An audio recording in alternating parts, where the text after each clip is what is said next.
Amis auditeurs, amis téléspectateurs, nous vous disons bonsoir et encore une fois bienvenue à notre étude biblique de ce soir. Ce soir, mes chers amis, nous allons faire une étude sur le psaume 24, mais nous allons tenir compte des versets 3 et 5. Psaume 24, le profil du véritable adorateur. Le profil du véritable adorateur. Lisons ensemble, mes chers amis, le psaume 24, le verset 3 et 5. Psaume 24, le verset 3 et 5, qui nous dit: Qui pourra monter à la montagne de l'Éternel? Qui s'élèvera jusqu'à son lieu saint? Celui qui a les mains innocentes et le cœur pur, celui qui ne livre pas son âme au mensonge et qui ne jure pas pour tromper. Il obtiendra la bénédiction de l'Éternel, la miséricorde du Dieu de son salut. Mes chers amis, chers téléspectateurs, téléspectatrices, pardon, depuis l'aube de l'humanité, l'homme a toujours regardé vers le haut. L'homme cherche toujours quelque chose vers le haut.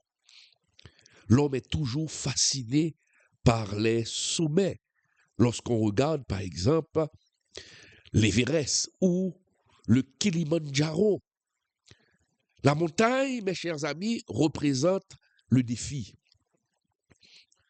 Lorsqu'on a une montagne qui se dresse devant nous, on pense rapidement au problème. Nous avons une montagne, nous avons une difficulté, nous avons un défi, mes chers amis. La montagne, mes chers amis, c'est le point de rencontre entre la terre et le ciel. Mais il existe une montagne bien plus intimidante. Une montagne bien plus glorieuse que n'importe quel sommet physique. C'est quoi? C'est la montagne de l'Éternel. Oui, cette montagne. Et ce soir, mes chers amis, nous allons étudier un texte qui agit comme un panneau de signalisation au pied de cette montagne. C'est le psaume 24. Je viens de lire pour vous le psaume 24. Imaginez-vous, vous vous retrouvez au pied d'une montagne sacrée. Et la question qui brûle sur toutes les lèvres des personnes qui se retrouvent au pied de cette montagne sacrée, c'est comment monter, comment grimper. Mais la vraie question, c'est pas comment grimper. La vraie question, mes chers amis, c'est qui a le droit de grimper? Qui a le droit de monter? C'est là. Se retrouver au pied d'une montagne et on veut monter cette montagne sacrée. La question, c'est de ne pas savoir comment grimper, comment monter, mais qui a le droit de monter sur cette montagne, mes chers amis? Dans cette étude, mes chers amis, nous allons découvrir ensemble non seulement les exigences de Dieu, c'est la Bible que nous faisons parler, mais surtout la magnifique promesse qui attend ceux qui osent s'approcher de lui, ceux qui osent obéir, mes chers amis. Le psaume 24, c'est quel type de psaume? Mes chers amis, pour comprendre ces versets qu'on vient de lire, les versets 3 et 5, il faut fermer les yeux et visualiser la scène. C'est une scène extraordinaire. Qui pourra monter à la montagne de l'Éternel? Qui s'élèvera jusqu'à son lieu saint? Mes chers amis, la plupart des théologiens, la plupart des érudits s'accordent à dire que le psaume 24 a été composé par le roi David à une occasion vraiment spéciale. C'était le retour de l'arche de l'Alliance à Jérusalem, qu'on retrouve dans 2 Samuel 6.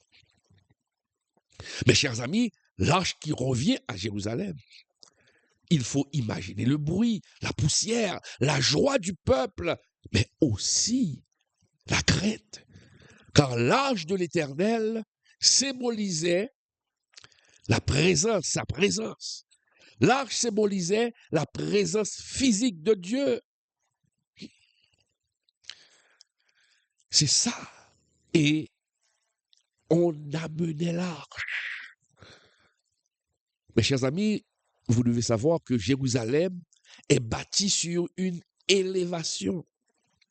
Sur le mont Sion, c'est là qu'est bâti Jérusalem. Alors, comprenez, le cortège arrive et le cortège monte vers les portes de la ville. Une question se pose, ou une question est posée. Ah, ce n'est pas une randonnée, ce n'est pas une course dans le paysage, c'est une audience qui s'amène avec le roi de l'univers, l'arche de l'Éternel. Les gens montent avec l'arche de l'Éternel, la présence de Dieu. Ce n'est pas quelque chose d'ordinaire. Mes chers amis, je dois préciser pour vous que dans l'Antiquité, on n'entrait pas n'importe comment dans le temple d'une divinité. Même pour les dieux païens, il n'était pas autorisé à n'importe qui d'entrer dans un temple du dieu païen. De Dieu païen, pardon. Il fallait être propre. Voir maintenant pour le vrai Dieu. Comment on doit se présenter devant le vrai Dieu. Comment on doit aller vers le vrai Dieu. Mais regardez, ici David ne parle pas de vêtements. Pour les temples païens, il fallait être propre. On ne pouvait pas entrer dans un temple de Dieu païen avec des habits, des vêtements sales. Il fallait avoir des habits propres. Est-ce qu'on est là? Il fallait avoir des habits propres. Mais ici, David ne parle pas de vêtements. David ici ne parle pas de rituel de lavage, se laver les mains, se laver les pieds. Non, David ne parle pas de cela. David va déplacer le projecteur de l'extérieur vers l'intérieur. Pour David, ce n'est pas l'extérieur qui est important pour se présenter devant Dieu, mais c'est l'intérieur. Et c'est pourquoi David nous invite à un contrôle de sécurité spirituelle. Comment est notre intérieur? Parce qu'on peut se présenter devant Dieu avec de beaux habits, des vêtements neufs. Mais si l'intérieur n'est pas correct, vous n'êtes pas éligible. Est-ce qu'on est là? Regardons maintenant, mes chers amis, cette double interrogation dans le verset. Nous allons étudier le verset, les versets 3 et 5, verset par verset, pour faciliter votre compréhension, pour mieux comprendre ce que veut dire la parole de Dieu. Et nous sommes là pour cela. Regardez, qui nous dit, qui pourra monter à la montagne de l'Éternel? Qui s'élèvera jusqu'à son lieu saint? Qui pourra monter à la montagne de l'Éternel? Qui s'élèvera jusqu'à son lieu saint? Mes chers amis, regardons le texte. La question est posée deux fois. La question, mes chers amis, est posée deux fois. Monter. Qui pourra monter? Monter suggère l'effort. Monter signifie le pèlerinage. Monter signifie aussi la démarche active d'aller vers Dieu. Qui pourra monter? Qui pourra y aller? Oui. Qui pourra faire cette démarche active de monter vers l'Éternel? Donc, vous voyez, monter suggère un effort. Il faut faire un effort. Parce que s'il faut grimper une montagne, et au sommet de la montagne se trouve Dieu, le psalmiste pose la question, qui pourra monter? Cela demande un effort. Faire. Et par la suite, il dit, qui s'élèvera jusqu'à son lieu saint? Qui s'élèvera jusqu'à son lieu saint? Pardon pour la grippe, les chers amis. Qui s'élèvera jusqu'à son lieu saint?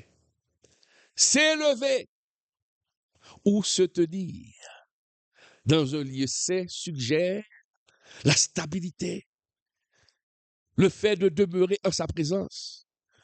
Parce qu'après avoir fait l'effort de monter, qui pourra monter? Maintenant, quand on a fini de monter, il faut demeurer dans sa présence. Mais qui pourra s'élever? Qui pourra tenir devant la présence de Dieu? Vous voyez? Première chose à faire, la première chose à faire, c'est de monter. Et la deuxième chose, c'est de s'élever, se tenir.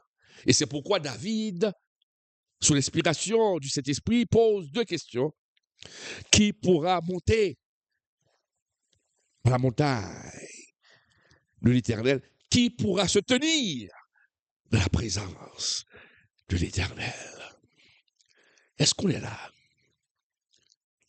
Mes chers amis, nous voulons tous les bénédictions de Dieu. Qui ne veut pas les bénédictions de Dieu? Nous cherchons tous les bénédictions de Dieu. Nous voulons tous les bénédictions de Dieu, n'est-ce pas? Nous voulons tous monter sur la montagne de l'Éternel. Tout le monde veut monter. Tout le monde, indistinctement, aimerait monter sur la montagne de l'Éternel. Mais la question est effrayante.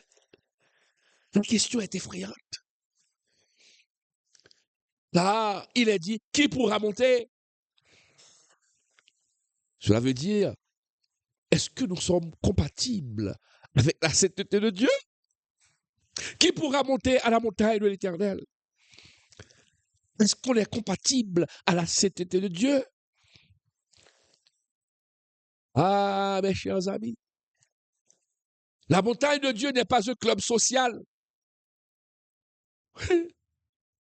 où l'on entre par coopération, où on entre par affiliation, ou seulement avoir une carte membre et on entre, où on monte dans la montagne de l'Éternel. Non! Il y a une condition. Et c'est pourquoi David pèse sur la question, qui pourra monter? Parce que c'est un lieu saint. Et mes chers amis, la sainteté de Dieu, par définition, ne peut coexister avec le péché. Il faut comprendre la profondeur de la question, ou la profondeur de ces deux questions. Qui pourra monter et qui pourra se tenir dans la présence de Dieu? On voit que la sainteté ne peut coexister avec le péché, tout comme la lumière ne peut coexister avec les ténèbres. Et c'est pourquoi David pose la question, qui pourra monter? Cela veut dire, qui est le candidat idéal? Ah. Qui est le candidat idéal pour monter et se tenir devant Dieu? Pour monter et se tenir devant Dieu. Qui est le candidat idéal? Regardons maintenant l'examen.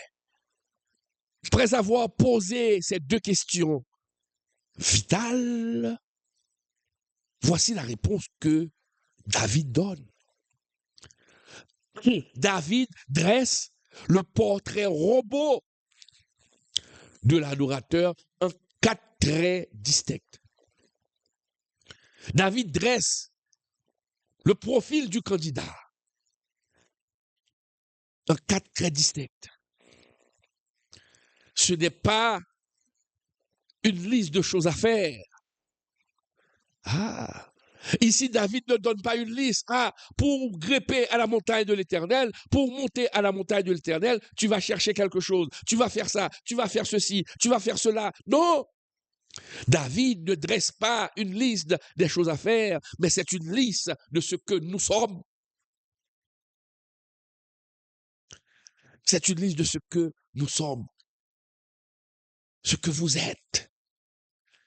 Est-ce qu'on comprend? Et c'est ce que dit David.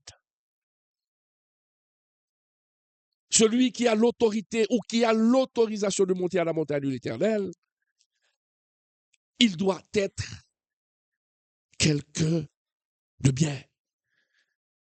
Quelqu'un qui marche dans la sanctification parce qu'il est en train ou parce qu'il est en train de monter vers le Dieu très saint. Il doit avoir un minimum. Et c'est pourquoi je vous ai dit tout à l'heure que c'est une liste de ce que nous sommes, ce que nous représentons. Regardez la réponse que donne David. Qui pourra monter à la montagne de l'Éternel? Qui s'élèvera jusqu'à son lieu saint? Qui s'élèvera jusqu'à son lieu saint? Celui qui a les mains innocentes. Celui qui a les mains innocentes. Est-ce qu'on est là?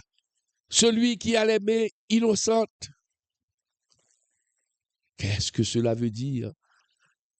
Qu'est-ce que cela veut dire, mes chers amis, avoir les mains innocentes? Avoir les mains innocentes. Les mains, mes chers amis, représentent des outils d'action. Les mains sont les outils d'action. Avec les mains, nous posons des actions. Est-ce qu'on est là? Parce que les mains nous permettent de bouger les choses. J'ai ce téléphone ici, je peux le déplacer. Avec mes mains, je peux utiliser souris de l'ordinateur. Je peux utiliser mes doigts pour taper. Donc, les mains représentent des outils d'action. Avec les mains, je peux me jeter à bras raccourcis sur quelqu'un. Qu'est-ce que cela veut dire? Je peux tirer des coups de poing sur quelqu'un. Je peux battre quelqu'un avec mes mains. Les mains représentent des outils d'action. Mais lorsque la Bible nous dit avoir les mains innocentes, cet outil d'action doit être innocent. Cet outil d'action doit être propre. Les mains innocentes. Cela veut dire qui pourra monter à la montagne de l'Éternel? Celui qui a les mains innocentes. Cela veut dire que nos actions doivent être justes. Cela parle de la pureté de nos actions. Qu'est-ce que nous faisons? Quel type d'action que nous faisons? Quel type d'action que nous posons? Et quand on parle les mains innocentes. Cela veut dire aussi avoir de l'intégrité. Avoir les mains innocentes, c'est l'intégrité dans les affaires, dans nos affaires. L'intégrité de notre business. L'intégrité de ce que nous faisons. En tant que chrétien, vous ne pouvez pas, si on vous dit de faire un projet, et de surfacturer le projet. Si le produit coûte 10 $ et vous surfacturez, vous dites que le produit coûte 50 $. On ne peut pas être chrétien et se prélasser de la surfacturation, augmenter les prix pour faire de l'argent facile. Si vous le faites, vous n'êtes pas digne de monter vers l'Éternel. Aujourd'hui,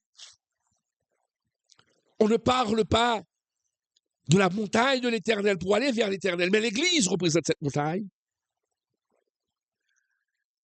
Et ce soir, la parole de Dieu vous pose cette question. Qui pourra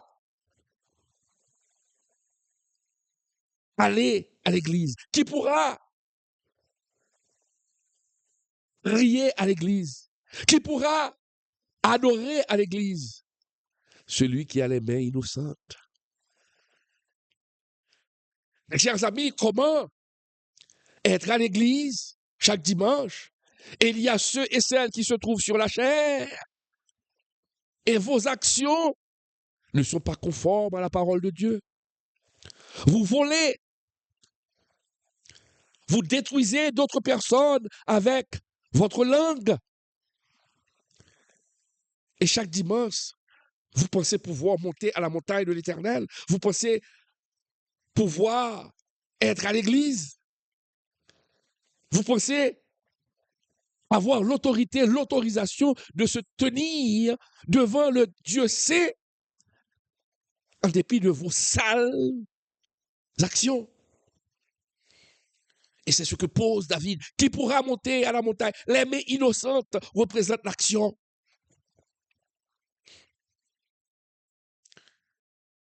Vous faites de l'argent en manipulant les gens. Vous trompez les gens. Vous offrez des services que vous ne donnez pas vraiment. Mais écoutez, les mains innocentes. Est-ce que tu as les mains innocentes? Celui ou celle qui a les mains innocentes ne pratique pas la violence, ne pratique pas le vol. C'est ça, voir les mains innocentes. Pose-toi cette question. C'est ce que veut dire. Qui pourra monter à la montagne de l'Éternel? Qui peut se tenir devant le Seigneur? Est-ce que tu penses que tu as l'autorisation? Ta conscience n'est pas en train de te reprocher? Parce qu'il est clair dans la parole. Qui pourra monter à la montagne de l'Éternel? C'est ce que pose la Bible. C'est ce que pose Dieu. C'est la question que pose Dieu. Qui pourra monter à la montagne de l'Éternel? Mes chers amis, si chaque dimanche nous levons nos mains pour louer Dieu, si chaque dimanche nous levons nos mains pour louer Dieu, mais que ces mêmes mains ont signé des contrats frauduleux et que ces mêmes mains ont frappé quelqu'un le lundi, vous ne pouvez pas monter à la montagne de l'Éternel. Si ces mêmes mains qui louent l'Éternel et que tu utilises ces mêmes mains pour caresser la femme de votre voisin, de votre frère, vous ne pouvez pas monter à la montagne de l'Éternel. C'est clair. Je n'invente rien. Je suis en train d'exposer la parole de Dieu. Qui pourra monter à la montagne de l'Éternel? Vous voyez toute l'implication d'avoir les mains propres, Qui pourra monter à la montagne de l'Éternel? Celui qui a les mains innocentes et le cœur pur. Voilà. Non seulement avoir le cœur, les mains innocentes, mais aussi avoir le cœur pur. Reprenons. Qui pourra monter à la montagne de l'Éternel? Qui s'élèvera jusqu'à son lieu saint? Celui qui a les mains innocentes et le cœur pur. Attardons-nous sur le cœur pur. Avoir, mes chers amis, le cœur pur. Qu'est-ce que cela veut dire? Qu'est-ce que cela veut dire, avoir le cœur pur? Les pharisiens avaient les mains propres. Est-ce que vous comprenez? Les pharisiens, ils avaient les mains propres.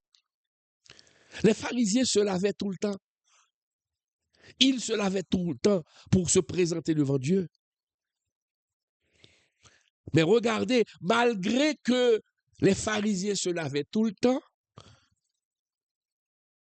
hein, ils avaient les mains propres, mais malgré cela, Jésus les a qualifiés de tombeaux blanchis. Les pharisiens lavaient leurs mains constamment, mais Jésus ne voyait pas l'extérieur. Jésus regardait à l'intérieur de leur cœur. Et c'est pourquoi on dit que l'apparence est souvent trompeuse. C'est le cœur qu'il faut regarder. Le cœur. Jésus les a traités de tombeaux blanchis.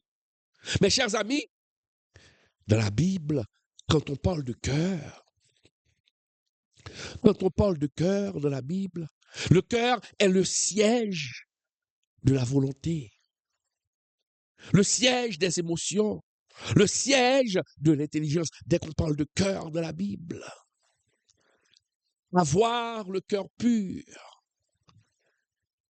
c'est ne pas avoir de duplicité. Avoir le cœur pur, c'est d'être réel, de ne pas porter de masque. Avoir le cœur pur, c'est d'être réel. C'est rejeter l'hypocrisie, la duplicité. C'est comme quelqu'un qui est un caméléon. Il change de couleur, il change de peau. Il prend la peau de la circonstance. Attention. Celui qui a le cœur pur n'est pas un caméléon. Celui qui a le cœur pur n'a pas de duplicité. Celui qui a le cœur pur n'est pas un hypocrite. Celui qui a le cœur pur ne fait pas de faux semblants. Vous voyez, avoir le cœur pur. Avoir le cœur pur, c'est d'être un. On se rappelle ce que David avait dit dans le psaume 17, verset 3.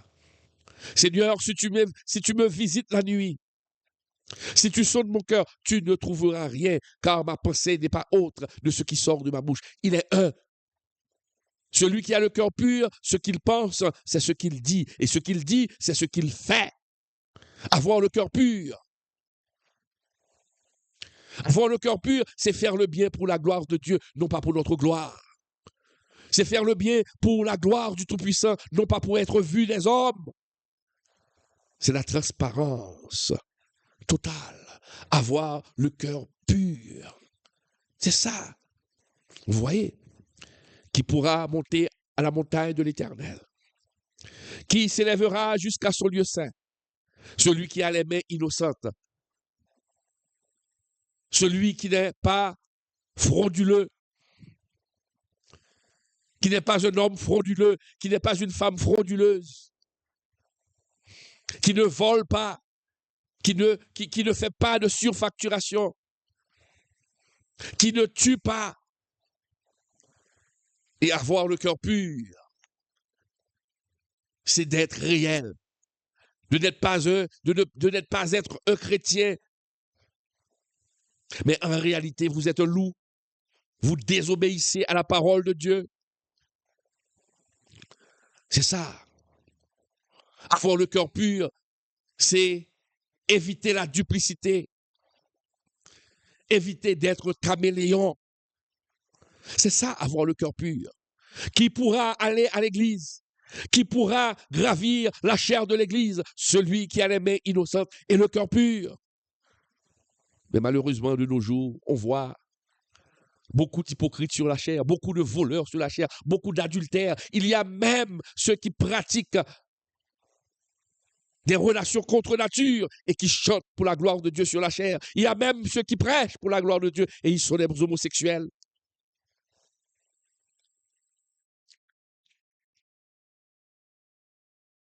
Il pourra monter à la montagne de l'Éternel. Il pourra louer l'Éternel, mon frère. Il pourra louer l'Éternel, ma sœur. Celui qui a les mains innocentes et le cœur pur. Et il finit pour dire, avoir le cœur pur et les mains innocentes. Celui qui ne livre pas son âme au mensonge. Regardez. Qui pourra monter à la montagne de l'Éternel? Qui peut se tenir devant Dieu, dans la présence de Dieu? Celui qui a les mains innocentes et le cœur pur. Mais regardez, on ajoute quelque chose. Celui qui ne livre pas son âme au mensonge. Certaines versions disent qui ne livre pas son âme aux idoles, car les idoles sont mensongers. Les idoles caractérisent le mensonge. Livrer son âme au mensonge, c'est attacher ses désirs les plus profonds à quelque chose. Mon frère, le mensonge ici, c'est tout ce qui promet le bonheur, mais un bonheur sans Dieu. Tout ce qui promet le bonheur, mais un bonheur sans Dieu, mes chers amis. Sans Dieu. Mon frère, ma sœur, se livrer aux mensonges, donner des mensonges. Vous êtes le père vous êtes l'enfant du diable. Quand la Bible nous dit le père du mensonge, c'est le diable. Vous ne pouvez pas pour un rien mentir. Vous mentez pour un rien. Celui qui ne livre pas son âme au mensonge, il faut prendre aussi le mensonge dans le sens direct, dans le sens réel. Celui qui donne le mensonge, celui qui utilise sa bouche pour détruire les autres. Comment cette bouche qui loue le Seigneur, qui prie le Seigneur, et cette même bouche, tu l'utilises comme une mitraillette pour détruire la vie de l'autre. Il pourra monter à la montagne de l'Éternel. Si ta bouche est une mitraillette pour détruire tes frères et sœurs, écoutez, tu ne peux pas te présenter devant le Dieu de l'univers, le Dieu 3 fois saint. Tu ne peux pas. Tu es en train de violer les conditions. Car ici, le psaume 24 donne les conditions pour se tenir devant Dieu. Donne les conditions pour aller vers Dieu. Normalement, quelqu'un qui vit la duplicité, quelqu'un qui est un corrupteur, un voleur, ne devrait pas se rendre à l'église.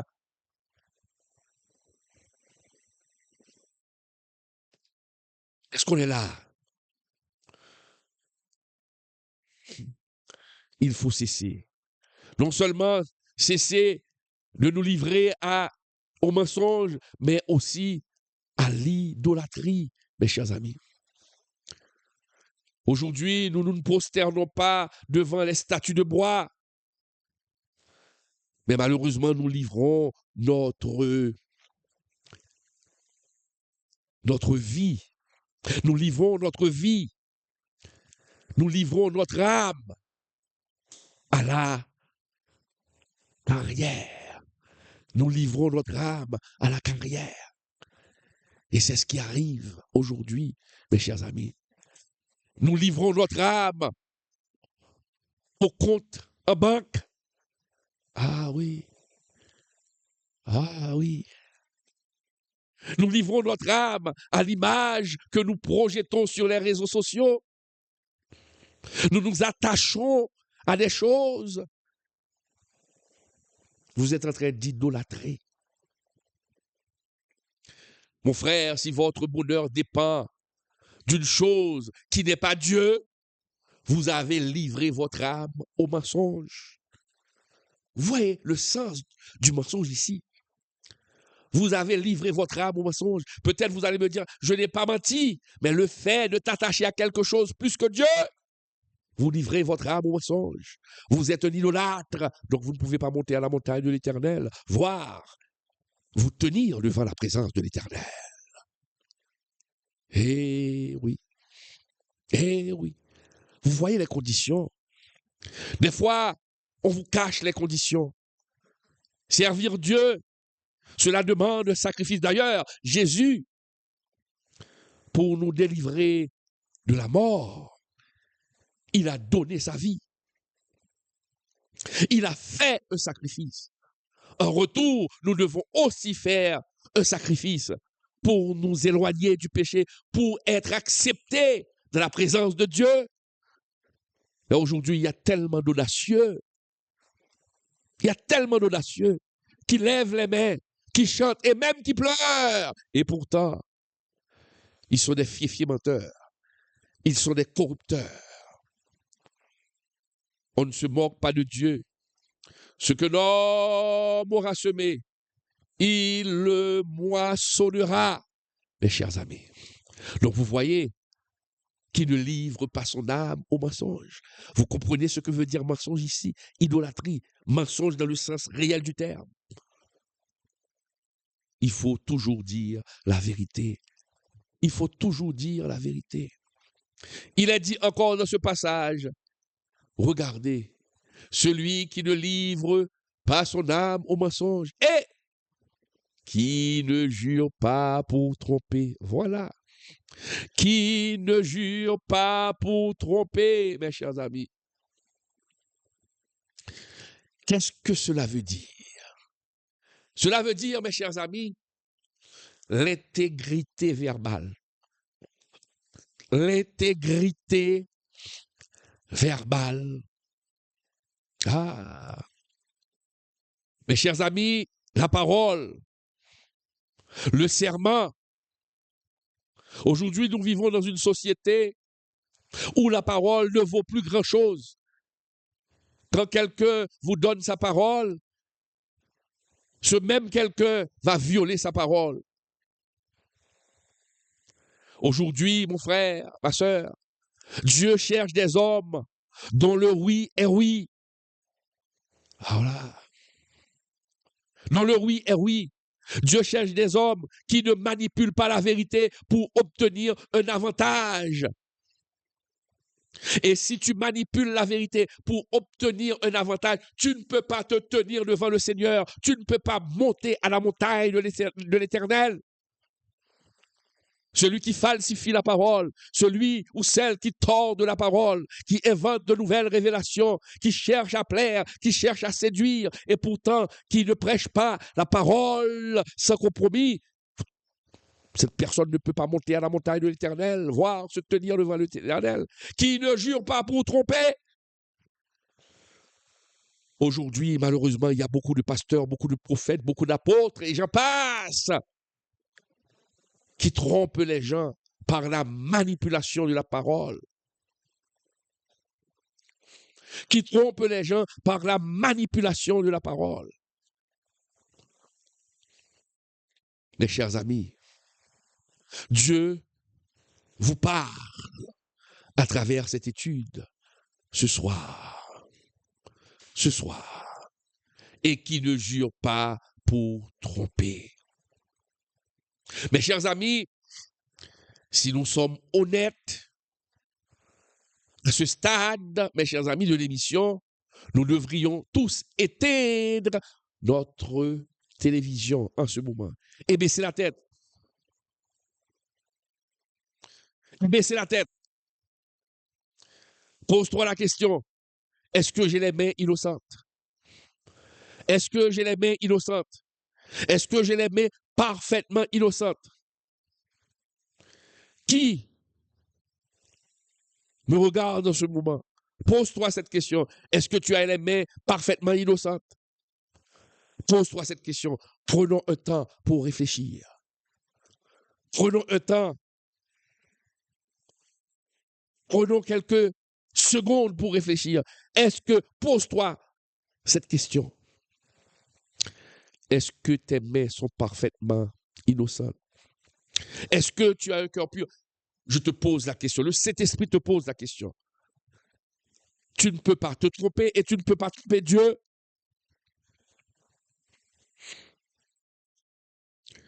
Est-ce qu'on est là? Est-ce qu'on est là? Nous avons tous péché. Et laissez-moi vous dire, mon frère, ma sœur, ce psaume est une liste de conditions strictes pour le salut. Si ce psaume est une liste de conditions strictes pour le salut, personne n'a droit de monter à la montagne de l'Éternel. Personne. Personne. La montagne est trop haute. Les conditions sont trop dures. Nous sommes tous disqualifiés. Nous sommes tous disqualifiés parce que nous ne pouvons pas répondre à 100% aux conditions de monter à la montagne de l'Éternel. Ah. Et c'est ici que cette étude biblique devient l'évangile.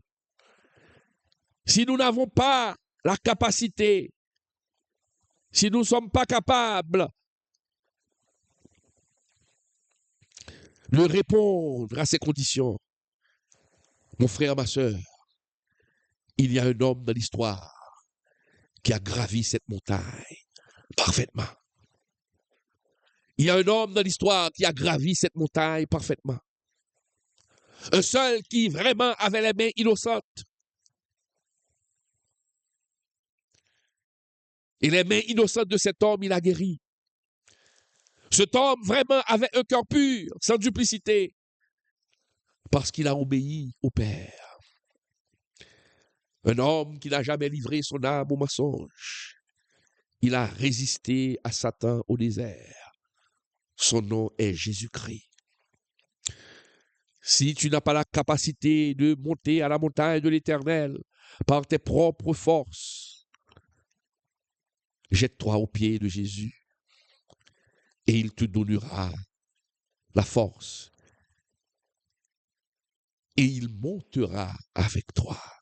Jésus montera avec toi. Jésus montera avec toi.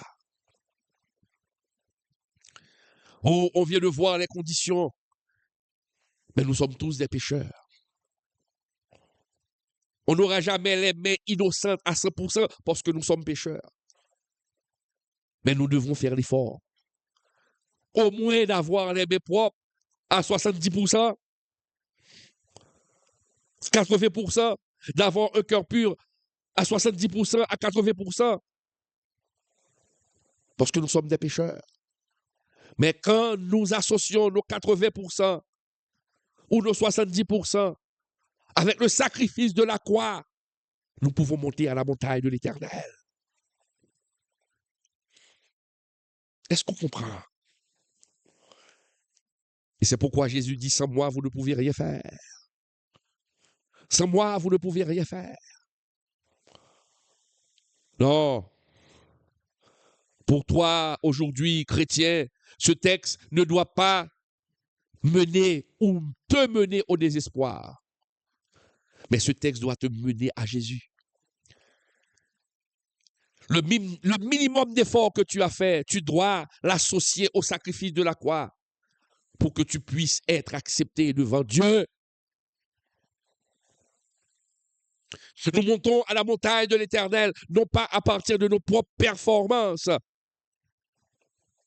mais parce que nous sommes tenus par la main de celui qui a déjà atteint le sommet, Jésus-Christ. Mais pendant que nous tenons la main de Jésus-Christ, nous devons tenir ferme la main de Jésus-Christ, mais l'autre main ne doit pas tenir le péché. L'autre main ne doit pas se prélasser dans le péché.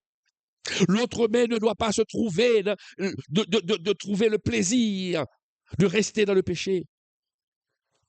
Donc, si Dieu tient ta main pour aller à la montagne de l'Éternel, tu dois libérer l'autre main et donner l'autre main à Dieu pour faire l'effort. C'est ça l'effort. Parce que ne pensez pas ce que je suis en train de dire là, je vous donne une carte blanche. Ah oui, je vais monter à la montagne de l'Éternel pendant que je tiens l'adultère de la main gauche, pendant que je tiens le vol de la main gauche, pendant que je tiens le vol de la main gauche, pendant que je tiens les magouilles de la main gauche, et je tiens la main, et je tiens la main de Dieu avec la main droite, je vais monter à la montagne. On ne peut pas monter avec une main tenant les actes frauduleux et l'autre main tenant la main de Jésus-Christ. Non, pour monter à la montagne de l'Éternel, nous devons avoir les deux mains libres, les deux mains attachées à Jésus.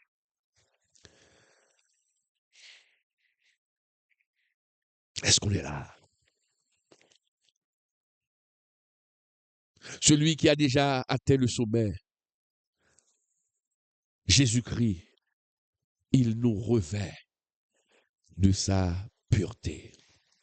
Et regardons dans le verset 5, mes chers amis, la grande promesse.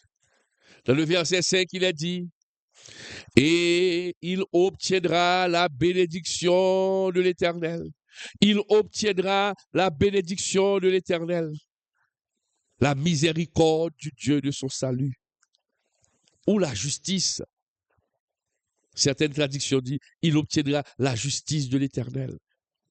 Donc, celui qui monte à la montagne de l'Éternel, qui s'élève jusqu'à son lieu et qui a les mains innocentes, qui ne livre pas son âme au mensonge, qui a le cœur pur et qui ne jure pas pour tromper, le Dieu d'Israël promet de bénir ces personnes. Si tu fais l'effort de marcher, mon frère, dans la sanctification, Dieu va te récompenser. Dieu va te récompenser.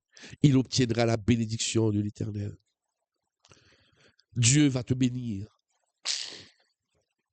Si à cause de la parole de Dieu, tu as beaucoup souffert, à cause de la parole de Dieu, tu as été rejeté, je te le dis en vérité ce soir, que Dieu va te bénir. Dieu va t'élever. Dieu va te récompenser. Car il est écrit, Dieu n'est pas injuste pour oublier votre travail. Votre travail. Mes chers amis, la vie chrétienne n'est pas un effort désespéré pour devenir pur afin que Dieu nous aime. Non. Non. C'est une réception de la justice de Dieu qui, en retour, transforme nos mains et nos cœurs. Il faut accepter la justice de Dieu. Il faut accepter Jésus. Nous ne pouvons rien faire de par nous-mêmes. Les mains innocentes, le cœur pur. Si nous luttons chaque jour pour garder un certain standard, pour mener une vie qui soit conforme à la parole de Dieu, pour faire plaisir à Dieu, la parole nous dit très clairement, ces personnes obtiendront la bénédiction de l'Éternel, la miséricorde du Dieu de son salut. Lorsqu'on dit la miséricorde, ça peut arriver quelqu'un qui fait l'effort, tombe, mais cette personne ne demeure pas dans le péché. Il va obtenir ou elle va obtenir la miséricorde du Dieu de son salut. Et c'est clair, mes chers amis. C'est clair. Mon frère, si tu as reçu la bénédiction de l'Éternel, si tu veux avoir les mains propres parce qu'il t'a sauvé, eh bien, tu dois prier le Seigneur d'avoir un cœur pur. Alors, mes chers amis, ce passage nous dit, récapitulons, qui pourra monter? Regardez la réponse. Celui qui reconnaît qu'il ne peut pas monter seul. Qui pourra monter? Réponse. Celui qui reconnaît qu'il ne peut pas monter seul. Celui qui accepte d'être purifié par Dieu. Qui pourra monter? Celui qui reconnaît qu'il ne peut pas monter seul. Celui qui accepte les corrections de Dieu. Qui écoute la parole et qui obéit à la parole. Mon frère, ma sœur, je veux et je le souhaite qu'après cette étude, mes frères et sœurs, je vous lance un défi pratique. En ce moment même, ou après l'émission, examinez vos mains. Examinez vos mains. Après l'émission, examinez vos mains. Examinez vos mains. Y a-t-il une action que vous devez corriger? Y a-t-il une action que vous devez corriger? C'est la question que vous devez vous poser, mon frère. Autre défi, mon frère, sondez votre cœur. Sondez votre cœur. Sondez votre cœur. La question, quelle idole moderne essayez-vous de servir? Est-ce que votre cœur appartient à Dieu totalement? Est-ce que, mon ami, tu n'as pas un cœur partagé? Sondez ton cœur pour voir quel est l'état de votre cœur. Et va vers Dieu pour qu'il puisse nettoyer ce cœur. Réfugiez-vous en Christ. Réfugiez-vous en Christ. Va vers Jésus-Christ qui va te purifier avec son sang. Et si tu pourras avoir accès au lieu saint. Mes chers amis, la barrière est élevée. Le chemin est ouvert. La montagne vous attend. Maintenant, vous devez prendre la décision. C'est à vous de prendre cette décision ce soir. Que vous dit le psaume 24, le verset 3 et 5? Qui pourra monter? Pose-toi la question. Est-ce que moi, je peux monter? Est-ce que moi, je peux monter? Répondez aux questions avec sincérité de cœur. Et si tu vois, après cette étude, tu ne peux pas monter, eh bien, va vers Dieu et demande pardon et qu'il te donne la force de monter, car Dieu ne repousse pas ceux qui reconnaissent ses péchés ou encore leurs péchés. David a été appelé l'homme selon le cœur de Dieu, non pas parce que Dieu avait approuvé son meurtre, mais c'est parce qu'il avait un cœur repentant. Et c'est pourquoi Dieu avait dit, à témoigner de David, c'est un homme selon mon cœur. Est-ce que tu veux être selon le cœur de Dieu? Sois repentant, repens-toi de tes péchés et ne retourne pas dans la boue du péché. Ne soyez pas comme cette description que donne la Bible, être comme un chien qui retourne à son vomi. Être comme un chien qui retourne à son vomi. Est-ce qu'on est là? Mes chers amis, c'est ici que je mets un terme à cette étude ce soir. Que ces paroles tombent dans une bonne terre et partage cette étude avec d'autres personnes pour qu'elles soient édifiées. Ça a été vraiment un plaisir d'être avec vous. Merci de votre soutien. Merci de vos prières. Merci pour tout. Que le Seigneur vous bénisse, que le Seigneur vous garde.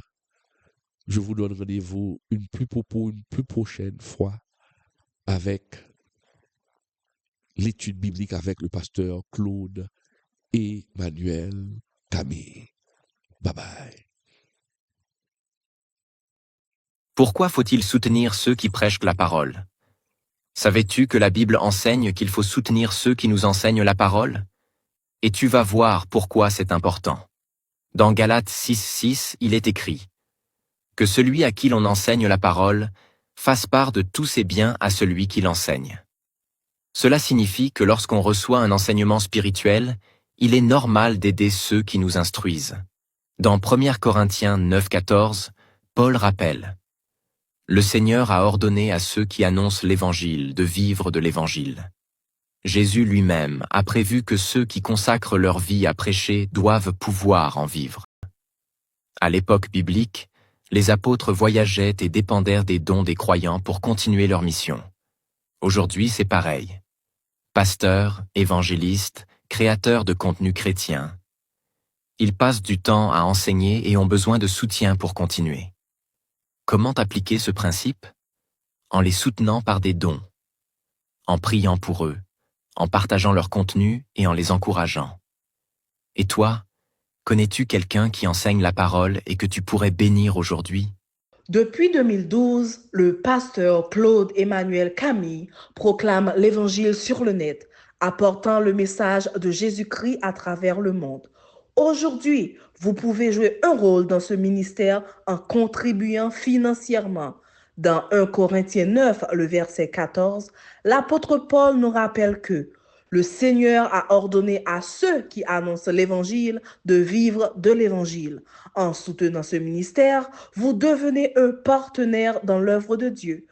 Pour vos contributions, vous pouvez utiliser le zèle au numéro 772 256 79 11. Pour Moncash et TapTapSend au 509 37 80 28 68. Pour d'autres moyens, contactez personnellement le pasteur Claude Emmanuel Camille sur WhatsApp au 509 42 43 85 58 pour continuer à partager la vérité de Jésus-Christ et toucher encore plus de vies. Votre soutien est précieux. Ensemble, prêchons l'Évangile sans compromis.